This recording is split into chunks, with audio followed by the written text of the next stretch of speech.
ከዶፒንግ ጋር ተያይዞ ያለውን ችግር ለመፍታት ከፌዴራል ፖሊስ ጋር ተገናኝቶ የተለየ በጣም በአፍሪካ ውስጥ ዘመናዊ የሆነ የዶፒንግ ምርመራ ማዕከል እንዲቋቋም እየሰራ ያለው ስራ በጣም ጥሩ ስለሆነ ይህም ተጠናክሮ መቀጠል አለበት። በዚህም ከፌዴራል ፖሊስ ጋር የማግባቢያ ስምምነቶች ተፈርሞ ወደ ስራ ተገብቷል። ይህም ተጠናክሮ ቢቀጥል ፌዴሬሽኑ ውጤታማ ያደርጋል። ኢትዮጵያ የሚወክሉ ስፖርተኞች ከዚህ ከዶፒንግ ነፃ ሆኖ ውድድር ላይ እንዲቀርቡ ጥሩ ስራ ሊሆን ይችላል እና እዛ ላይ በደንብ ቢሰራ ጥሩ ነው የሚል አስተያየት ያለኝ። ይሄ የተጀመሩ ነገሮች በጣም ጥሩ ስለሆኑ እነዚህ ተጠናክረው ቢቀጥሉ የተሻለ ዘመናዊ ፌዴሬሽን ሊሆን የሚያስችል ስራ እየተሰራ በመሆኑና ቀጣይ ከዓለም አቀፉም ከአህጉር አቀፉም ተቋማት ጋር ኮምፒታንት ሊያደርገን የሚችል ስለሆነ እዛ ላይ በደንብ ትኩረት ተሰጥቶ ቢሰራ የተሻለ ነው የሚል ሀሳብ ነው።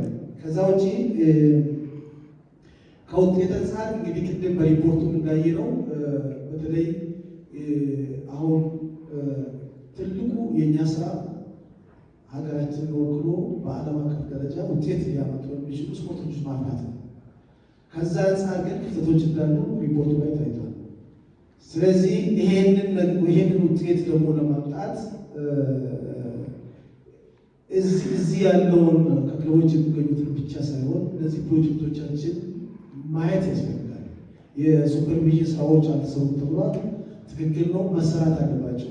ትልቅ መስጠት ብቻ ሳይሆን በየክልሉ ያሉ ፕሮጀክቶች ማዕከላት ምን እየሰሩ እንዴት እየሰለጠኑ ነው የሚለውን ነገር በደንብ ቢታይ የተሻለ ውጤት እናመጣ እንችላለን። ስፖርተኛ ከታች ነው የሚመጣው።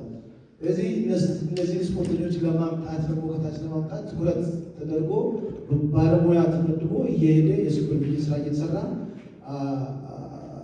ቢታይ ጥሩ ነው፣ ቢደገፍ ጥሩ ነው የሚል ሀሳብ አለኝ። ከዛ ውጭ አንዳንድ ክልሎች ላይ ቅድም እንደተናገረው ከኔ በፊት የደቡብ ምዕራብ ኢትዮጵያ ፕሬዚደንት እንደተናገሩት ምንም ፕሮጀክት የሌለበት ክልል አለ። አዳዲስ የተፈጠሩ ክልሎች አሉ። ከዚህ አንጻር እነዚህ አዳዲስ ክልሎች ቢያንስ ፕሮጀክት እንደየታለንት ኤሪያው ታይቶ ፕሮጀክት ቢቋቋም የተሻለ ነው የሚል ሀሳብ አለ። ከዚህ በፊት ሀሳብ ሰጥተናል፣ ግን ተግባራዊ ስላልሆነ ፌዴሬሽኑ እዛ ላይ ቢያየው ጥሩ ነው የሚል ሀሳብ አለ። ከአዲዳስ ጋር የተገባው ውል ይሄ ብቻ ነው የሚል ነገር ነው። አሁን አዲዳስ ብቻ ነገር ማየት አለ። አገር ውስጥ አምራች እንትኖች አሉ፣ ስፖንሰር የሚያደርጉ አሉ። እነሱንም መጠቀም ይቻላል። አዲዳስንም ደግሞ የተወሰነ ነገር ሳፖርት እንዲያደርግ ማድረግ ይቻላል እና ፕሮጀክታችን እየሰፋ በሄደ ቁጥር ውጤታችንን በዛ ላይ ከዛ የሚመጡ ስፖርተኞች በዛው ልክ እየሄዱ ነው። አንድ ይሄ ነው። ሁለተኛ ደግሞ የተቋቋሙ ፕሮጀክቶች እስከ አሁን ድረስ ምን ውጤት አምጥተዋል የሚል የተገመገመ ነገር ነው። በቃ ትጥቅ ይሄዳል፣ ያስረክባል።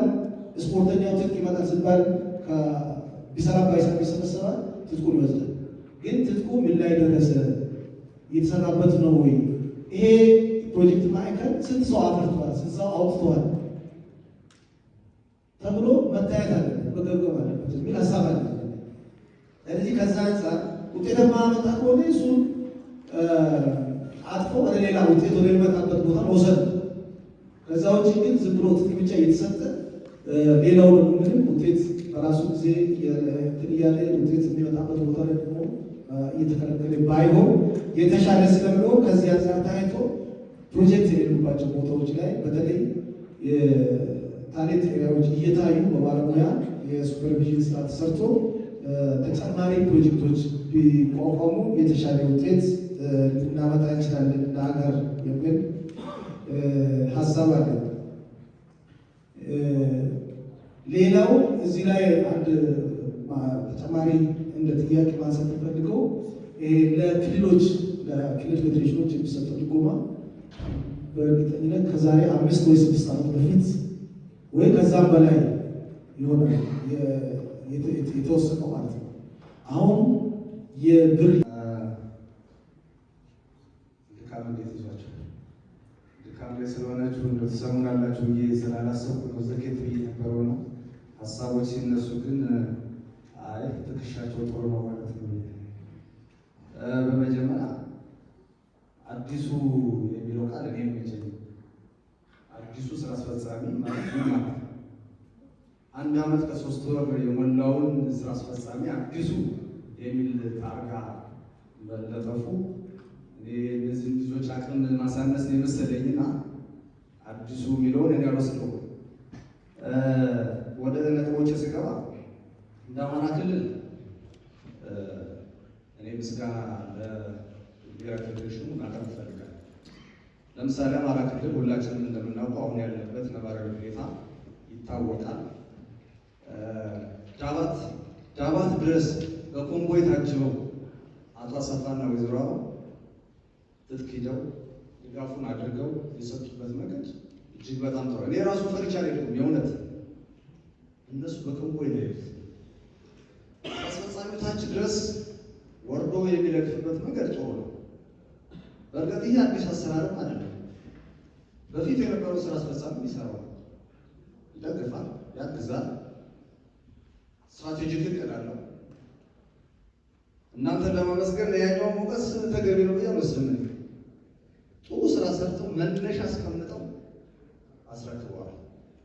ከዛ መነሻ በማዳበር ጠንካራውን በማጎልበት መስተካከል የሚገባውን በማሻሻል እናንተ ደግሞ እየሄዳችሁበት ያለው አካሄድ እጅግ በጣም ጥሩ ነው። ለምሳሌ የኮንቲኔንታል ቱር ብሪክስ 2026 ብናየው በቃ ማንም ሊክደው የሚገባ አይደለም። ታሪክ ጽፋችኋል። ታሪክ ግን ደግሞ እንደ አመራር አንዳንዴ ሰከን ማለት ያስፈልጋል። ይህን ብለናል ከፍ ብለን ራሳችንን በኋላ መሬት ለመልቀቅ እንዳይቸግረን ብናየው ጥሩ ነው። በተለይ ሰከን እንድትሉ የፈለኩት ሁላችንም ተበሳጭተናል። በተለይ የአትሌቶች ቁጥር ማነስ ጠዋት በነበረው ውድድር ፕሮግራሙን ራሱ በደንብ አጤናችሁት ከሆነ ናሽናል ሌቭል ይላል የጠዋቱ እና ናሽናል የሚለውና ኮንቲኔንታል የሚለው በዲፎልት በደንብ ከተረዳችሁት የሆነ ዲፍረንስ ያመጣል እና አትሌቶቹ ጋር እንቀጣለን እንደዚህ እናደርጋለን ያላችሁበት መንገድ አልተመቸኝም። በሆነ የአትሌቶች ጥፋት ነው፣ የስራ አስፈጻሚው ጥፋት የለበትም፣ የማናጀሩ ጥፋት የለበትም የሚለው በአግባቡ ብታዩት ጥሩ ነው። ሰከን ማለት እዚህ ላይ ያስፈልጋል። ምክንያቱም ከፍ ያላችሁትን እንዳያጠለሽባችሁ ስለሰጋው ክቡር አቶ መኪውም ጠንከር አድርጎ ነው ተናግረውት መሆን የለበትም። አትሌቶቹን ማስተማር፣ መገሰጽ፣ የኛ የባለቤትነት ስሜት እንዲሰርጽባቸው ማድረግ ስራ መሰራት አለበት ብዬ አስባለሁ ማለት ነው። ክቡር ዶክተር ወርዶፋ የቪዛ ጉዳይ ነቃ አድርጎታል። የቪዛ ጉዳይ በጣም ይሁን የምትሰሩት አንድ ፓርት የምትሰሩት ስራ አለ፣ አንድ ክንፍ፣ አንድ አካባቢ ነው። በጣም ቆንጆ ግን ሚስ ያደረጋችሁት ፓርት ነው። ኦፊስ ፖለቲክሱን ሚስ አድርጋችሁታል። ለምሳሌ ዶክተር አመዚሳ ጽሕፈት ቤት ኃላፊ ሆኖ የራሱን ቪዛ ሳይመጣ ሲቀር ማለት እነዚህ ጌን የመሰሉ አትሌቶቻችን ቪዛ ሳይሰጥ ሲቀር በጣም ከባድ ነው። ታንኪዩ መሲ ለዚህ የሰራችው ስራ የተወሰነ እንደ በፌስቡክም በምንም ያሰማሁት አለ። ሌሎቻችሁም እንደሰራችሁት ነው ማለት ነው። አንዳንድ ቪዲዮዎች ሰንበድ ሊያገኙ ይችሉ ይሆናል አይደል ነው ያነበብኩት ነው። ስለዚህ እዛ አካባቢ ላይ አንድ ዲነር የሆነ ምሽት ይኖራችሁ አብያቸው ቀድሞ ማለት ነው። ቀድሞ የሚሰሩ ሰዎች በጣም አሪፍ ናቸው የሚል አስተያየት አለ። ለምሳሌ አሁን 2028 አምስተርዳም አለ ኦሎምፒክ ማለት ከሆኑ ካልሰራ ከአሁኑ ዝግጅት ካላደረግን ከአሁኑ ተናቦ ካልተጀመረ የራሱ የሆነ አሉታዊ ተጽዕኖ ይኖራል። ውጤቷን ለብቻ ብንሰነጥቃትና ብንተነትነው ውጤት ልክ እኛ አሁን ይሄ ትኩረት ሰጥቶ እንዲስተካከል ነው። ሁለተኛ የኪድስ አትሌቲክስ ፕሮጀክት 2017 ኪድስ አትሌቲክስ ፕሮጀክት ተመስርተዋል። እነ ዶክተር አያሌውና ተስፋዬ መጥተው አስፈላጊውን የስልጠናና የምርመራ ሜዲካል ምርመራ አድርገዋል። 2018 ምንም የትምህርት ድጋፍና ክትትል የለም። እኛ በየትምህርት ቤቱ የተመሰረቱ ፕሮጀክቶች ኪድስ አትሌቲክስ ራሳቸው ነው ማሊያ እናንተ ደርሰው ውድድር የሚያደርጉ ወይ ሲስተም የሚያደርጉ በኢትዮጵያ ፌዴሬሽን የሚደረግ ድጋፍና ክትትል በጣም ያነሰ ነው። ይሄ ትኩረት ቢደረግለት። ሶስተኛ ፕሮጀክቱ የኢትዮጵያ ፌዴሬሽን አንዱ ዋና ችግሩ ምንድን ነው? ትጥቅ ብቻ ማደር አይደለም። ልክ 2018 ከኢትዮጵያ ፌዴሬሽን የተላኩ ስራ አስፈጻሚ ታች ወርደው ክትትል አድርገዋል። ግን የእድሜ ጉዳይ ነው። እድሜው መከታተል ያስፈልጋል። ሶስተኛ በውድድሩ ላይ ያልተጠቀሰ 2017 ሪፖርት ውድድሩ ላይ የአንደር 8 እና አንደር 20 አሁን አምና አይታቸዋል። በድሬዳዋ የተደረገ ውድድር ሁለት የኢትዮጵያ ሻምፒዮን ነው የሚመስለው። ዋና ዶፒንግ የእድሜ ጉዳይ ነው። እኛ እድሜውን በትክክል ገምግመን ይዘን ነው ልጆች የምንመጣው። ውድድር ላይ ተሳተፍ ግን አንደር 20 ብሎ የሚወዳደር በጣም አሳፋሪ ነው። ሚኒማም 30 ዕድሜ ነው፣ 28 ዕድሜ ነው የሚወዳደር። ይህ የኢትዮጵያ ፌዴሬሽን ያልፈታው ችግር ነው። አሁን አዲሱ ስራ አስፈጻሚ እንዲያስተካክለው በቃ ውድድር ከሆነ አንደር 8 መወዳደር አለበት፣ አንደር 20 አንደር 20 መወዳደር አለበት። ለምን ነው ኤምአርአይ ይባላል እኮ በየውድድሩ ኤምአርአይ ይመጣል፣ ምርመራ ይደረጋል። ዶክተሮች ባሉ ይታወቃሉ። አንደር 8 አንደር 20 ይታወቃሉ። በእድሜያቸው በትክክል ቢወዳደሩ ከዚህ የበለጠ የኢትዮጵያ አትሌቶች ውጤት ሊያመጡ ይችላሉ። ግን ዋናው ዶፒንግ የእድሜ ነው። እድሜው ተስተካክሎ የተሻለ ነው። ከዛ የሚመጣት ጊዜው ወደ እኛ ማሰልጠኛ ማዕከል የመጣበት ጥራት የለውም። ጃኬቱ አንዴ ውሃ ከተነካ በቃ እየተላቀ ይሄዳል እና ፍጹም ብታዩት። ከዛ የጫማ ስፓይክ ጫማ ይመጣል። ግን ምን ችግር አለው? ጫማ የለው። ጫማ እኮ ለትሬኒንግ ያስፈልጋል። በተለይ ወኪ ለዳገት ጫካ የሚሰሩበት ስፓይክ የሚያገለግለው ነገር ብቻ ነው። ይሄ ነው የሚለው። አመሰግናለሁ። ዓለም ላይ ዙሪያ ያየነው አረረ መረረ ተዳፍራቸዋል። አፕሪሼት አደርጋለሁ። 20 ምናምን ዓመት ስፖርት ውስጥ ቆይቻለሁ። በዚህ ልትኮሩ ኢትዮጵያም ልትኮራ ይገባል። ወደ ወርቅ ከወርቅ ደግሞ ወደ ዲያመንት እና ለዋንጫ እንድናዘጋጅ በር የከፈተ ነው። ጀግኖች ናቸው። በዚህ በመቀጠል አንድ ሁለት ጥያቄዎች አሉ። ይሄ ሁሉ ጠቅላላ ጉባኤዎች ሲያወራ በአንድ ነገር ላይ ተመስርቶ ነው።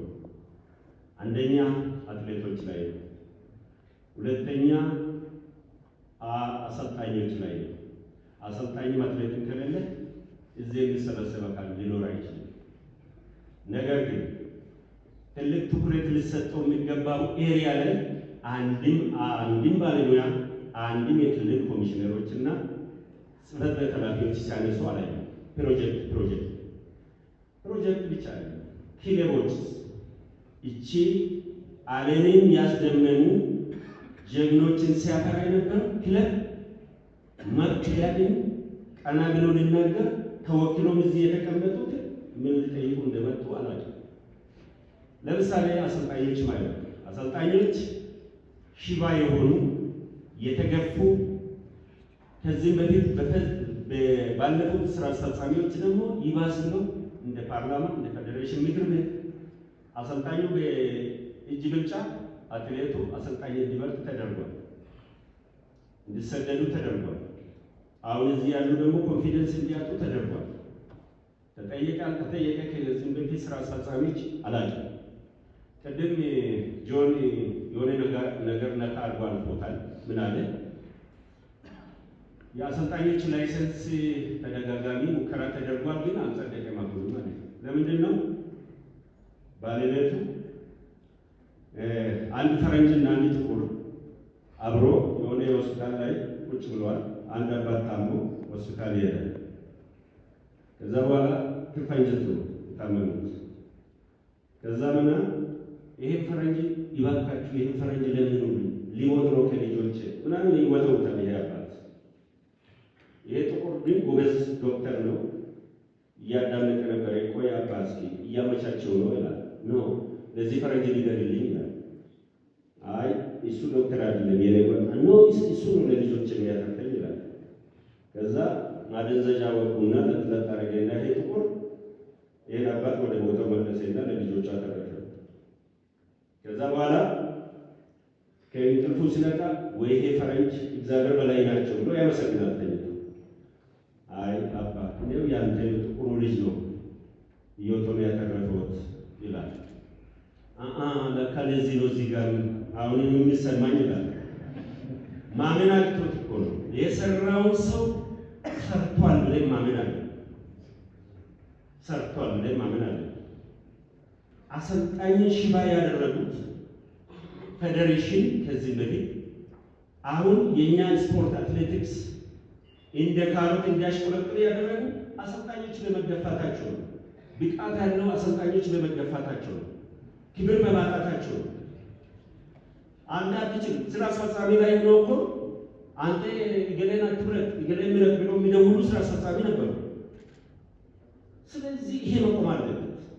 አሰልጣኝን እቺ 4 ዓመት አደራ ሰጥቶኛል። አሰልጣኝን አደራጃለሁ። በዚህ ከኔ ጀርባ ያላችሁ ሚዲያዎችም ይሄንን ትረዱኛላችሁ ብዬ እገምታለሁ። አሰልጣኝ ኮንፊደንስ ኑሮት ላይሰንስ ነው ወደ ስልጠና ገብቶ ስራ እንዲሰራ ይቺን አገር እንዲለውጥ ከዛሬ ፌዴሬሽኑ ደግሞ ብዙ ስራዎችን ሰርቷል። ይሄ ግን እንደሚቀራችሁ ተደጋጋሚ አፋር ላይ፣ መቀሌ ላይ፣ አዋሳ ላይ በተደረጉ ጠቅላላ ጉባኤ ይሄ ጠቅላላ ጉባኤ አቅጣጫ አስቀምጧል። ወደ ስራ አልተገባም። ለምንድን ነው? የማይፈልጉ አመራሮች ስላሉ የማይፈልጉ። ስለዚህ ይሄ ወደ ስራ ካልገባ አሁንም ተስማምተን የመስራት ሁኔታ አስቸጋሪ ስለመሆን አሁንም እሱ የት ደረሰ ምን ላይ ደርሷል እና ከጠቅላላ ጉባኤ ከዚህ ስራ አስፈጻሚ መልስ ስለሚፈልግ ይህንን የአሰልጣኞቹ ከዚህ በፊቱ እንደተለመደው አትሌት ነው አሰልጣኝን የሚመርጠው ወይስ ፌዴሬሽኑ ነው? አንድ አትሌት እኔ ጋር የሚሰለጥን ከሆነ ለምሳሌ እኔ ሀጎስ ግብረሕይወትን አሰለጥን ነበር። ሀጎስ እኔ እኮ አንተን አልመርጥም ከዚህ በኋላ ካለኝ እኮ እኔ መቅረት ነው የፈለግ ችለታ የፈለግ ኮንፊደንስ ኑሪ መቅረት ነው። ይሄ አሰራር ያመጡ ደግሞ ግለሰቦች ናቸው። ፌዴሬሽኑ አለ ግለሰቦቹ የራሳቸው ፓወር ለማስተካከል ብሎ ነው ይሄንን ያመጡ። ስለዚህ ከዚህ መውጣት እንዳለብንና ይሄ ጥያቄ ላይ ደረሰ ሌላውን ምን ዝርዝር ውስጥ አለ የ2018 ሪፎርሙን አዳምጠን እንመለስበታለን። አመሰግናለሁ።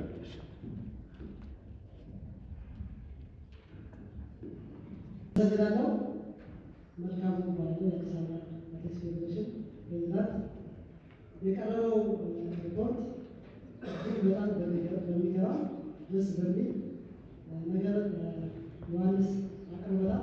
ግን ከቀረበው ሪፖርት ላይ በተለይ የኪድስ አትሌቲክስ አዲስ አበባ እንደ ምሳሌ ተነስቷል። ኪድስ አትሌቲክስ በቢኒያም ምሩጽ ጊዜ 2014 የተመሰረተ ነው።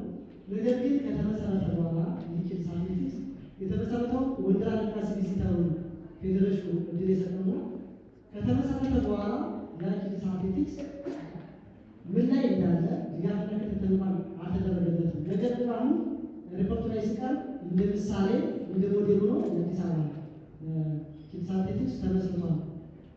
አማራ ክልል ላይና ትግራይ ላይ ይሄ ሙከራ እየተደረገ ነው የሚል ሀሳብ ተነስቷልና እንደ አዲስ አበባ አትሌቲክስ ፌዴሬሽን ወይም ኪድስ አትሌቲክስ ከሆነ ድጋፍና ክትትል ያስፈልገዋል። ኪድስ አትሌቲክስ እኛ 2016 ላይ ተመርጠን ስንመጣ በአጋጣሚ አድማሱ ነበረ ጠይቀን ነበር። ይሄ ውድድር አለ በጣም ያዝኑት። ምክንያቱም የኢትዮጵያ አትሌቲክስ ፌዴሬሽን ኪድስ አትሌቲክስ ብሎ መስርቷል። ነገር ግን ድጋፍና ክትትል እየተደረገ ነው። ድጎማ የምትሰጠው ገንዘብም እየተሰጠን አይደለም።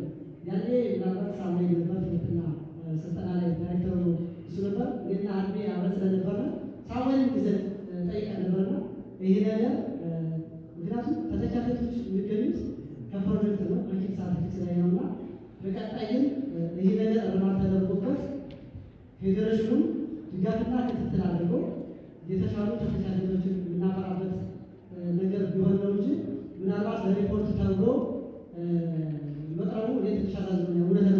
እውነት መናገር ስላለብን ማለት ይህ ኪት ሳርቲፊክስ አይታወቅም አዲስ አበባ ያኔ ግን እያለ ተመሰረተ። ከዛ በኋላ ፌዴሬሽኑ ድጋፍና ክትትል ባላደረገ ሽሚት ባላደረገ ኦልሬዲ ቆሟል። እንዲያውም ጥያቄ ሲበዛብን አንድ ነገር ስለነበረ ተነጋግረን በቃ ፌዴሬሽኑ በሚችለው መንገድ እነዚህ አርቲስቶች እነዚህ ሰራት ከሚበተሩ ወደ ፌዴሬሽኑ መጥተው ወደ ፕሮጀክት ይቀየሩልን። አሁን ፌዴሬሽኑ በሚችለው መንገድ አራት አሰልጣኝ ቀጥሮ በራሳችን ብዙ መንገድ ነውና ይሄ ነገር ቢስተካከል ወደ ክልሎች የወረደ ተሞክሮ እውነተኛ ተሞክሮ መሆን አለበት። ፌዴሬሽኑ ደግሞ ድጋፍና ክትትል ማድረግ አለበት ብዬ አስባለሁ። ሌላ በቀደምታ በዚህ አጋጣሚ ስራ አስፈጻሚዎች እንኳን ደስ አላችሁ ማለት ነው። አንዳንዴ መታደል ነው እውነት ለመናገር በእናንተ ጊዜ ይህ ዋንዴ መጥቶ ይህ ኢንተርናሽናል ውድድር መደረጉ የሀገር ክብር ለሀገር ኩራት ናቸው በአጠቃላይ። ነገር ግን ቅድም ክቡር ሚኒስተር ዴኤታው ሲናገሩ አትሌቶች ላይና አሰልጣኞች ላይ እርምጃ እንወስዳለን የሚል ነገር ተነስቷል። ምክንያቱም እንደ ባለድርሻ አካል የአዲስ አበባ አትሌቲክስ ፌዴሬሽን አንዱ የኢትዮጵያ አትሌቲክስ ፌዴሬሽን ባለድርሻ አካል ትልልቅ ክለቦች፣ አገር ወክለው የሚሮጡ ክለቦች ከሌላ ክለቦችና ከተማ አስተዳደሮች በተጨማሪ በዋነኝነት ወደ 22 ክለቦች አዲስ አበባ አትሌቲክስ ፌዴሬሽን ስር የሚገኙ ክለቦች እነዚህ ባለድርሻ አካላት ክለቦች ሰምተዋል። ባለድርሻ አካላት ክለብ እያለ እኛ ጠይቀናል። በዚህ አካባቢ ክቡር ኮማንደር ስለሺ ስንም አውርተን ቢያንስ ኦሮሚያ ላይ እና አዲስ አበባ ላይ ያሉ ክለቦች አንደኛ የግድ ልውውጥ ግድ ይሆናቸዋል። ሁለተኛ ደግሞ የራሳቸውን አርማ ለብሰው ድምቀት ይሆናሉና ምናልባት በዚህ ክለቦች ቢካተቱ የሚል ሀሳቡ ተነስቶ ነገር ግን ባለድርሻ አካላት ክለቦችን ወደ ጎን በመተው አሁን ሊወቀሱ አይገባም። እሱ ብቻ ነው በሚያሳዝነው ነገር ኤልፓ ትልቁ የአገር ኩራት ነው። ለምሳሌ ኤሌክትሪክ ማለት የኤሌክትሪክ አመራሮች መጥተው እንደ ክቡር ሚኒስተሩ ኖሮ ቢሆን በጣም ደስ ይለኝ ነበር። ትልልቅ አመራሮች መጥተው እነ ዳዊትን የመሰሉ ቦርድ እነ ጋዲሳን የመሰሉ ለክለቡ ትልልቅ ውለታ የሚውሉ ኃላፊዎች መጥተው በፌዴራል ፖሊስ ውጡ ተብሎ በጣም እንዲያውም ለምንድን ነው መጥተው እኮ አትሌቶቻቸውን የሚደግፉ ሰዎች ናቸው። እነዚህ ሰዎች ለምን እንደዛ ታደርጋለህ? ስለ አስተባባሪ አንተ ታደርጋለህ ነው። መጨረሻ ላይ ግን ከወጥቶ ጋዲሳ ነው። ምክንያቱም እንደዚህ አይነት ነገሮች መደገም የለባቸውም። እነዚህ ሰዎች ሲመጡ በክብር ተጠርተው የሚመጡ ሊከበሩ ይገባል። እነዚህ ሰዎች እኮ ለኤልፓ እንግዲህ አብሮ ስለነበር ነው እንደ ምሳሌ ያነሳሁት። ምክንያቱም በክብር ተጠርቶ የመጣ ሰው ቪአይፒ ተሰጥቶት የመጣ ሰው በምን አይነት ዜና ነው በፌዴራል ፖሊስ ውጣ ተብሎ የሚገባ መጨረሻ ላይ ግን ክቡር ሚኒስተር በክዩ በጣም ይቅርታ አጀንዳ ናቸው። እሺ አንድ መናገር ስላለብኝ በቃ ለማንኛውም ዞሮ ምንድን ነው እንደዚህ አይነት ነገሮች ስላሉ እነዚህ ቢታረሙ በቀጣይ እንላለን። በጣም አመሰግናለሁ። እንግዲህ የሻይ ሰዓቱም አለፈ። አትሊስት የሆነ ነገር ቀምሰን ብንመለስ አይሻልም? ሻይ ረፍቷል። ተቀምጦ ነው መለስና